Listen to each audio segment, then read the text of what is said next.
Whispers of Pages presents short story Nyarlathotep by H.P. Lovecraft, read by James Peterson. Nyarlathotep. The Crawling Chaos. I am the last. I will tell the audient void. I do not recall distinctly when it began, but it was months ago. The general tension was horrible. To a season of political and social upheaval was added a strange and brooding apprehension of hideous physical danger. A danger widespread and all-embracing. Such a danger as may be imagined only in the most terrible phantasms of the night. I recall that the people went about with pale and worried faces, and whispered warnings and prophecies which no one dared consciously repeat or acknowledge to himself that he had heard. A sense of monstrous guilt was upon the land, and out of the abysses between the stars swept chill currents that made men shiver in dark and lonely places. There was a demoniac alteration in the sequence of the seasons. The autumn heat lingered fearsomely, and everyone felt that the world, and perhaps the universe, had passed from the control of known gods or forces to that of gods or forces which were unknown. And it was then that Nyarlathotep came out of Egypt. Who he was, none could tell. But he was of the old native blood and looked like a pharaoh. The fellahin knelt when they saw him, yet could not say why. He said he had risen up out of the blackness of 27 centuries, and that he had heard messages from places not on this planet. Into the lands of civilization came Nyarlathotep, swarthy, slender, and sinister, always buying strange instruments of glass and metal, and combining them into instruments yet stranger. He spoke much of the sciences, of electricity and psychology, and gave exhibitions of power which sent his spectators away speechless, yet which swelled his fame to exceeding magnitude. Men advised one another to see Nyarlathotep, and shuddered, and where Nyarlathotep went, rest vanished. For the small hours were rent with the screams of nightmare. Never before had the screams of nightmare been such a public problem.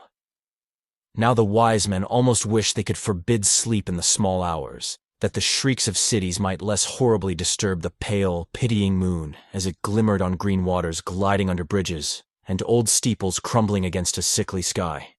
I remember when Nyarlathotep came to my city, the great, the old, the terrible city of unnumbered crimes. My friend had told me of him, and of the impelling fascination and allurement of his revelations, and I burned with eagerness to explore his uttermost mysteries.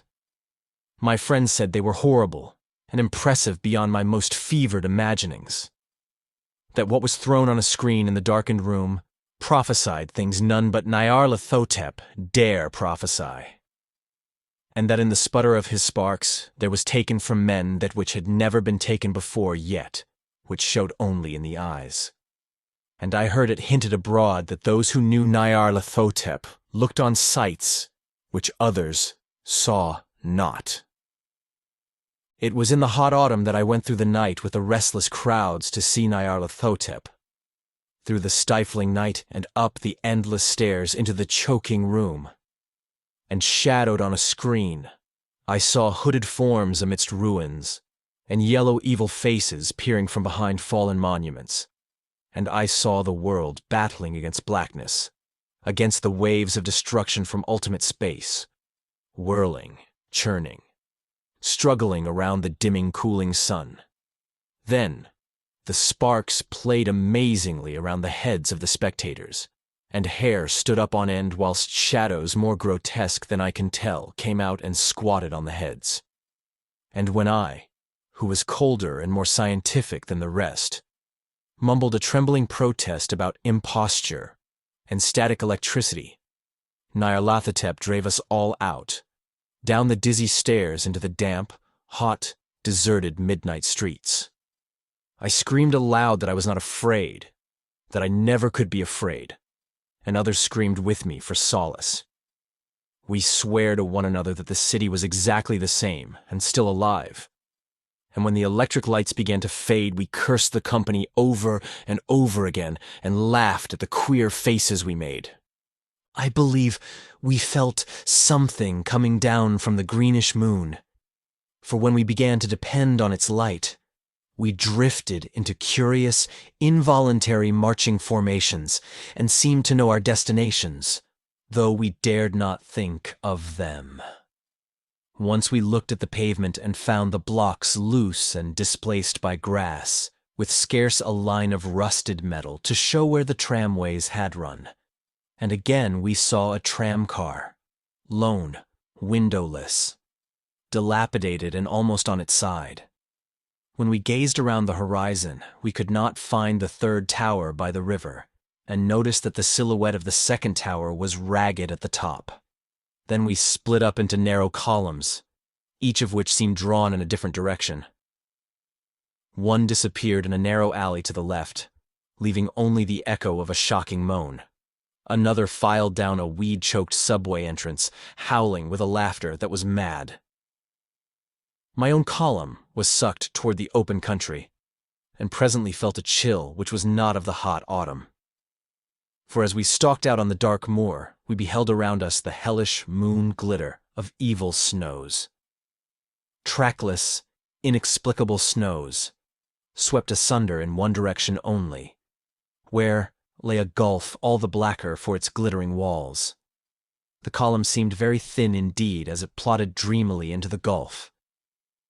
I lingered behind, for the black rift in the green-litten snow was frightful, and I thought I had heard the reverberations of a disquieting wail as my companions vanished. But my power to linger was slight. As if beckoned by those who had gone before, I half floated between the titanic snowdrifts, quivering and afraid, into the sightless vortex of the unimaginable. Screamingly sentient, dumbly delirious, only the gods that were can tell. A sickened, sensitive shadow writhing in the hands that are not hands, and whirled blindly past ghastly midnights of rotting creation, corpses of dead worlds with sores that were cities, charnel winds that brush the pallid stars and make them flicker low. Beyond the world's vague ghosts of monstrous things, half-seen columns of unsanctified temples that rest on nameless rocks beneath space, and reach up to dizzy vacua above the spheres of light and darkness. And through this revolving graveyard of the universe, the muffled, maddening beating of drums, and thin, monotonous whine of blasphemous flutes from inconceivable, unlighted chambers beyond time.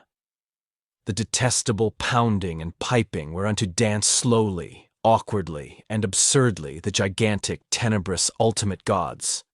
The blind, voiceless, mindless gargoyles whose soul is Nyarlathotep. Thank you for listening to this audiobook on the Whispers of Pages channel. If you enjoyed the story, don't forget to like and subscribe to support us. Feel free to leave your thoughts in the comments. I'd love to hear your feedback. Stay tuned for more exciting content, and until next time, happy listening.